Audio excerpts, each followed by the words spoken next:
ঘটনা নিয়ে। আমি তখন ক্লাস 4-এ পড়ি। তখন মা আমাকে মৌলালির রথের মেলা থেকে একটা সদ্যজাত খরগোশ কিনে দেয়। আমি তো মহা খুশি। বাড়িতে আমরা 4 ভাই বোন। আমার থেকে 2.5 বছরের ছোট হলো ভাই।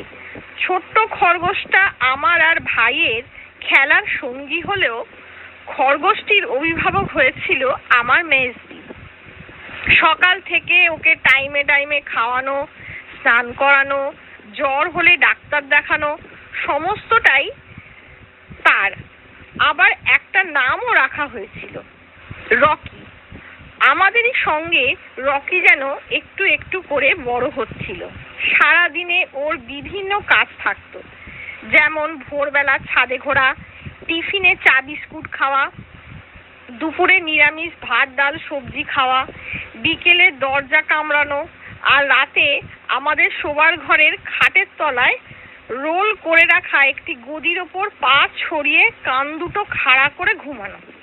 বাড়িতে কোনো অচেনা লোক আসলে তাকে কামড়ানো, বাপি বাড়ি না থাকলে তার বসার জায়গায় বসে পাহারা দেয়া, আবার মাঝে মাঝে ফাঁক পেলেই পাড়া ভ্রমণে বেরিয়ে পড়া। পাড়ার বেশ কিছু রাগী কুকুর ছিল, তারা ওর বন্ধু। ওকে গার্ড দিয়ে আবার বাড়ি ছেড়ে দিয়ে যেত। রকি আমাদের খুবই প্রিয় হয়ে উঠেছিল। এবার তো ও মাকেও বিভিন্নভাবে সাহায্য করত। এই যেমন বাসনপত্র ছড়িয়ে দিয়ে, মায়ের শাড়ি ধরে ঝুলতো, লঙ্কার বোটা, কড়াইশুঁটির খোসা খেয়ে নিত, ইত্যাদি ইত্যাদি। এভাবেই বেশ চলছিল 3 বছর। রকি অনেক বড় হয়ে গেছে, এখন আবার কথায় কথায় রাগ করতে শিখেছে। সে বছর দিদিভাইদের মাধ্যমিক চলছিল, সবাই ব্যস্ত ওদের নিয়ে। দুপুরে রকিকে খাবার দিতে গিয়ে দেখি ও মরে পড়ে আছে। কিভাবে হলো কিছুই বুঝতে পারলাম না। আমরা সবাই খুব কষ্ট পেলাম, সারাদিন মন খারাপ হয়ে থাকতাম। একদিন দুপুরে দেখি রকি বারান্দায় খেলছে। ওর নাম ধরে ডাকতেই সব যেন মিলিয়ে গেল। একদিন সন্ধ্যেবেলা পড়ছি, দরজায় হঠাৎ রকি কামড়ের শব্দ হলো।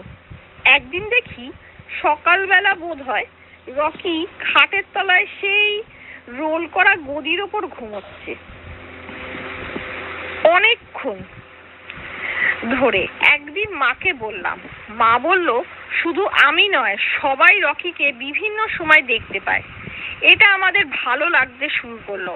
আমরা ভাবলাম যাক, রকি মৃত্যুর পরও আমাদের সঙ্গে আছে। আমাদের কুলপুরোহিত বলেছিল একটা পিণ্ডদান করতে, আমরা তা করিনি। থাক না ও। এভাবে বেশ কিছুদিন চলল। তারপর আমরাও জীবনের ব্যস্ততায় রকিকে ভুলে গেলাম, আর রকিকে দেখিনি। কিন্তু কারোর ক্ষতিও করেনি।